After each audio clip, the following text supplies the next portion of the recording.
Welcome to Kingdom Mandate, where we teach you about how to bring the kingdom of God to your family, to your town, to your city, to your nation, until the kingdom of this world become the kingdom of our God and we reign with him.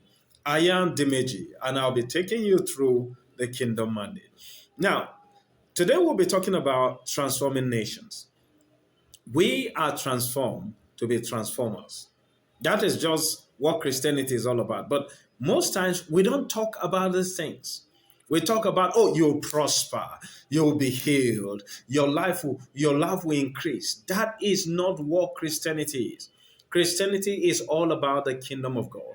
We're here to bring the kingdom of God to this world. You get me? That is why we're here. And if we're transformed, then our responsibility is to transform nations. And in order to transform nations, we have to get involved in the transformation of other people. You get me? That is the way it goes. When we transform other people, we end up transforming a nation. And when you look at the Great Commission is a call to transforming nation. It's a go ye into the world and transform those people. You get me? By teaching them exactly, disciple them and teach them what I taught you. So if we begin to transform people, take for instance, I will transform 1, 2, 3 people in a year.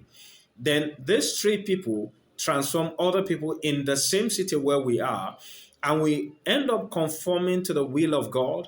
Then I'm telling you, within a short time, that particular place will begin to look like heaven. And when we begin to do the word and we conform to the will of God, naturally, where we are will actually begin to prosper because we are in control.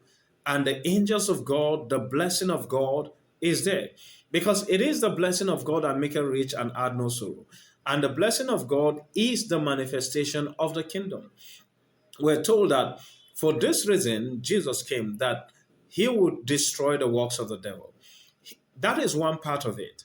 You get me? If he destroys the work of the devil, then the other part is this: he will manifest the blessing. So if I become like Christ, I am manifesting Jesus. And when I manifest Jesus, the works of the devil is destroyed. So I don't need to pray for my enemies or pray for the city or the nation where I am. By the manifestation of Christ, what happens? The whole city prospers. Because when you destroy evil, the next thing you activate is the blessing. And when the blessing is activated, that city prospers. I say this, that any pastor, any church that prospers in a city, you get me, and that city doesn't prosper, then that pastor is a selfish pastor. And that pastor is actually ignorant about the things of the kingdom. Because the things of the kingdom is this: that city where you are has to prosper. You get your prosperity from the prosperity of the city, not the city getting prosperity from you. It doesn't work that way. The city will never get prosperity from the church, but the church can actually get prosperity, get prosperous from the city. So it is our responsibility to transform nations, transform cities, so that they can actually look like heaven. And that is what God has given you: his spirit, his power, his word, his gospel for. And I'm telling you this, we're going to do this in this time so that you can know that the gospel of God can turn everywhere into heaven.